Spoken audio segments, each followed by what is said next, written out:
Hello friends, welcome to my channel MJS Knowledge Hub. I hope you are doing the revision in a good speed manner. We are doing the revision of CA final paper number 6 ISCA, and we are in chapter number 3. We have completed chapter number 2 and 5, and now we are doing chapter number 3, protection of information systems. In the previous videos we have covered a lot of topics regarding why we need to have protection, what is the content of security policy, what is the need for having information security, and so on. And we have also seen the classification of controls. In classification of control, it is done in three types: objective of control, nature of IS resources, and audit function. Objective of control are preventive, detective, corrective, compensatory are the other categories within the objective of control classification. Then nature of information system resources, we have a computer, environmental, and physical access controls. Now we are doing the logical access control, of which again we have completed in the logical access. It has 4 parts, and we have successfully completed the logical access path point, and then issues and exposures of logical access path. I have not written it here because it's small, that is a bit not that important in examination point of view. Then third one is issues and revelations related to the logical access. In that now we have seen technical exposures, and now we are going to see the computer crime exposures, asynchronous attack, and remote and distributed data processing applications. So without much delay, let's get started. In the issues and revelations related to logical access, the second part will be the computer crime exposure. Means the crimes which are committed by using the computer that cause damage and to the reputation and to the and a great loss to the organization. So computer crime generally result in loss of customers, right? If any default happened to the information system or to the computer, you will be losing your customers. Then it may cause even embarrassment to the management, saying that they didn't even have the preventive measures to protect the computer. Then legal action against the organization can be taken if any loss occurred to any other enterprise or any other person. So what are the problems that we will be facing if computer crime exposure happens? There are financial loss, exactly, because a lot of data is lost, so need to pay for getting the backup thing, or need to pay for the legal expenses. Then legal repercussions, loss of credibility or competitive edge, like you may lose the share in the market. Then blackmail or espionage, means the hacker can take the important data and he may blackmail you for getting money out of you, right? Then disclosure of confidential, sensitive, and embarrassing information. So there may be some confidential information for every organization, and if it has been stolen, it may result in loss to the organization. Then it may have some secret formulation based upon which its main product is being manufactured. So disclosure of confidential, sensitive, or embarrassing information also gets into play when computer crime exposure occur. Then sabotage and spoofing. So spoofing, you can say it is like impersonating the person, like as if he is trying to do some legal act. Means the perpetrator will find the vulnerability in the system and try to enter the system, and then he will make a connection with the user. The user thinks that he is talking to a authorized person and gives him the required details, and thus the perpetrator can get the required details and do a possible damage to the organization. Therefore, what are the computer crime exposures? They are totally in number of 7: financial loss, legal repercussion, loss of credibility, competitive edge, blackmail and industrial espionage, disclosure of confidential, sensitive, and embarrassing information, sabotage and spoofing. So this is one of the part of computer crime. These are the parts of computer crime exposures. Then what is meant by asynchronous attack? Asynchronous attack occurs in the environment where data can be moved asynchronously over telecommunication lines. So what happens is that when a lot of transaction takes place or a lot of information is being exchanged over the telecommunication lines, the data must wait, or the information must wait for the clearance of the line for going to the destination. So the person can hack the data which is being transmitted waiting in line for its turn. Then this data can be modified or can be transferred to any unauthorized person also. So what are the different forms of asynchronous attack? There are data leakage, wiretapping, piggybacking, and shutting down of the computer. Data leakage means the data is being taken on when it's in the queue, and wiretapping, trying to insert a pin and listen to the other conversations. Piggybacking is trying to enter, example you can say piggybacking is piggybacking means a person is following the authorized person, and he enters the door with the help of the authorized person without even giving him a guess also. Like he may be following him, and within the time space he may enter the system before the door closes. Then shutting down of the computer or denial of service. So this is the most common thing which people try to do. What happens is that once we are trying to send information to another terminal, it will be divided into packets. So the packets are being, the information in form of packets is sent to destination, and once it is being reached, received information will come to the sender. But when the packets are being distributed, what happens, a perpetrator or any person who wants to cause a damage can send several packets as such, but without but he will not respond to any acknowledgement category. So he will not acknowledge the receipt of the packages, but he will be completely sending the package of information. So this is called as you can take it is dumping of the packets. So when such thing happens, the computer may lose its control, and because it cannot access that much of data within a point of time, it may lead to shutdown, or the services may be denied to the user.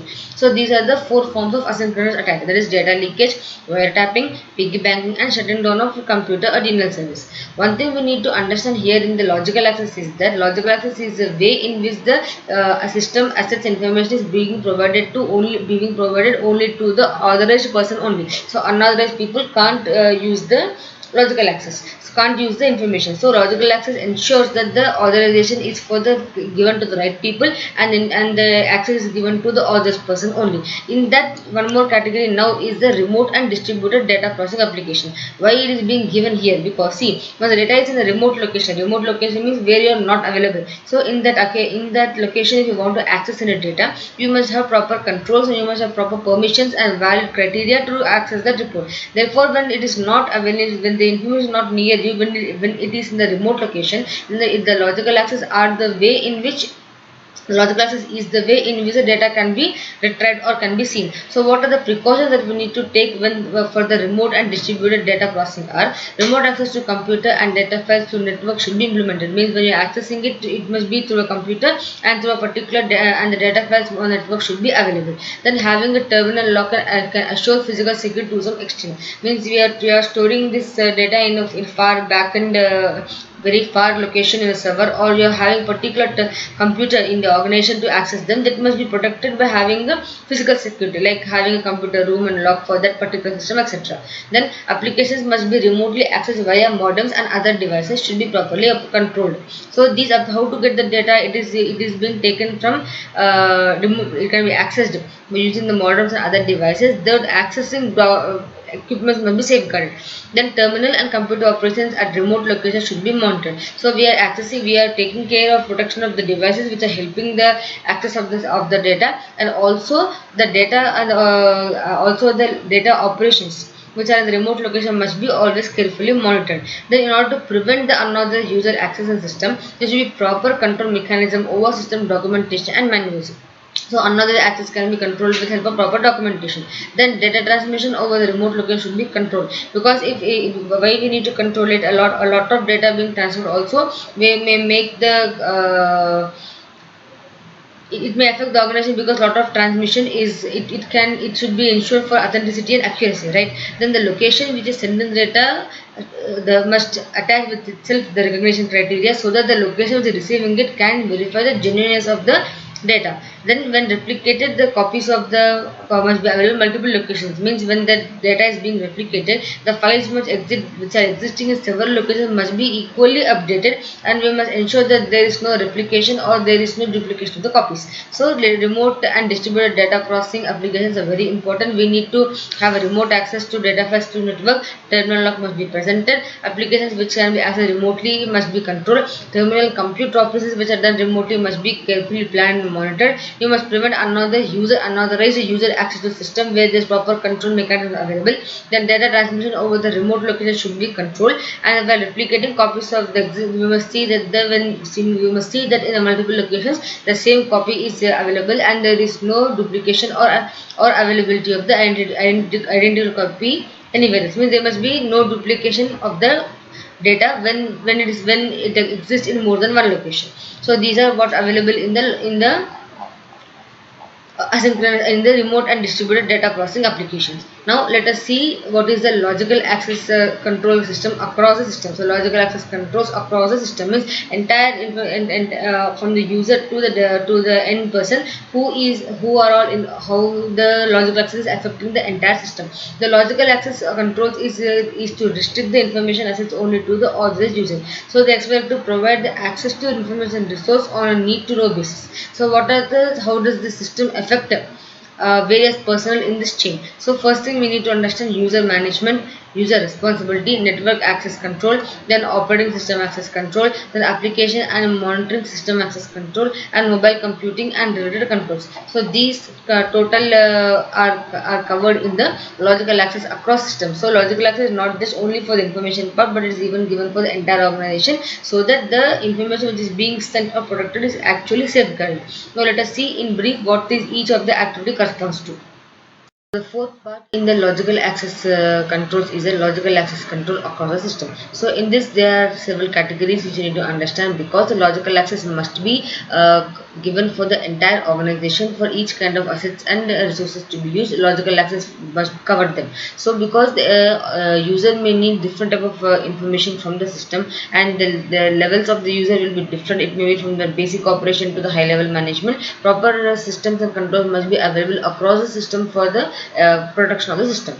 So protection of information system, this having a logical access control across the entire organization plays a very important role. So what are the principles of what not principles, what are the various aspects does these controls cover are: first thing, user access management, then user responsibility, network access control, then operating system access control, application and monitoring system access control, and last, mobile computing related controls. So these are the various controls which will be prevalent for the entire organization, and accordingly the permissions or authorization is being granted. So first one which we need to understand in the logical access control across system is user access management.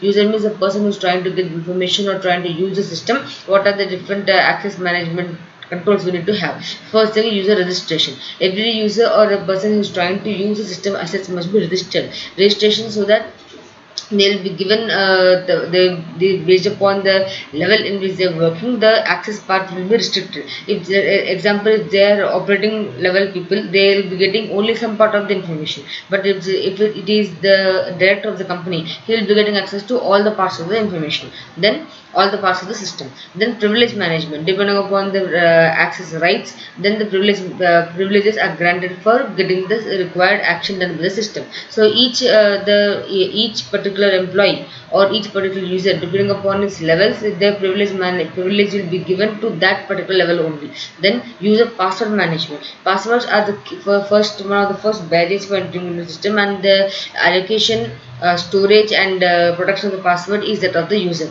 So password will not be kept in a place where it's visibly located, or it will not be a very simple or easy password. So password characteristics like having a capital letter, having a numeric and special character digit is somewhat the restrictions which are given for the development of a password. So these kind of password, the strong password must be generated by the system user. Therefore, user password management becomes very important. Then review of user access rights. Once in a while, let us say once in a year or once in a 6 months or so, each user must be seen what are the rights given to him. Is it necessary to give those rights, or should the rights be enhanced? Depending upon the rights only, the user will get the privilege and can access the data.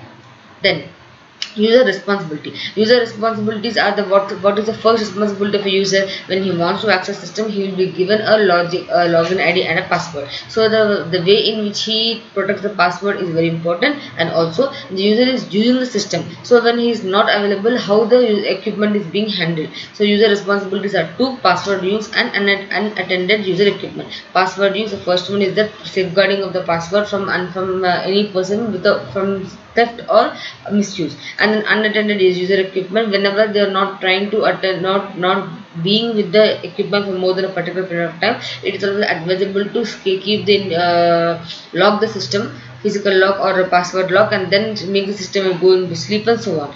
Then the third one comes in the logical access control across system are network access control. See, if everyone is being connected, every system is being connected in network, and data is exchanged among the components, so as among the components or among the systems, so as to get the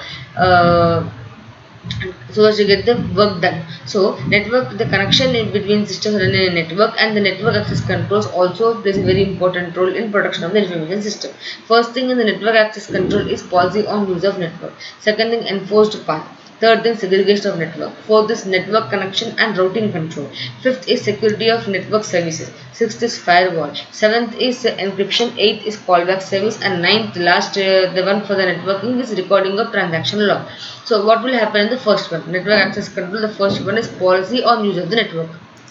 The first one, policy on use of the network in the network access control, is that the organization must prepare a certain policy on how or whom can access the network, or what type of information or what type of conditions will be applicable for the required user to access the network. So policy must be framed by the management and it must be implemented very strictly. Then comes enforced path, means that the path in which the transaction must complete, a path in which the data must flow must be decided and that must be followed. And the segregation of networks are segregated so that the different aspects of each transaction can be carried on separately by those networks. In the network connection and routing controls, we must take care the traffic which is being flown from the network. So this traffic flow will be decided based upon the person who is accessing it, depending upon the privileges and depending upon the authorization. So proper traffic routing controls will be present for network connection. And then comes security of network services. What are services provided by the network? It must be authorized and authenticated.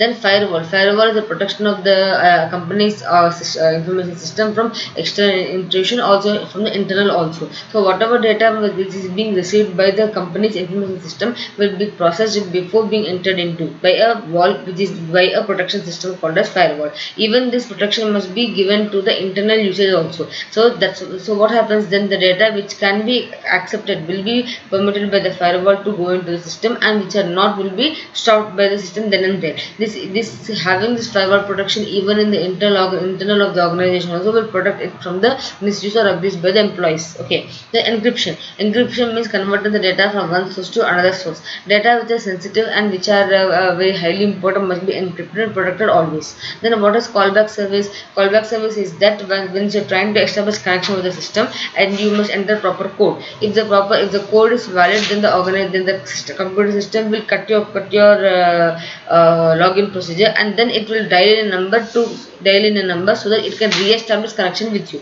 Suppose if the code which you're typing is wrong, then the connection will not be established and you cannot connect to the system. Then the last one in the network access control is the recording of transaction log. Whatever you do or whatever any user does for entering into the system, it will be recorded in a transaction log. The number of attempts he has taken to enter the system, or the number of successful or failed attempts have taken by the person, or who is or from which terminal the person is trying to, or the person or employee or the perpetrator is trying to enter, everything will be recorded and accordingly safeguard measures can be taken. So this happens what happens in the network access control.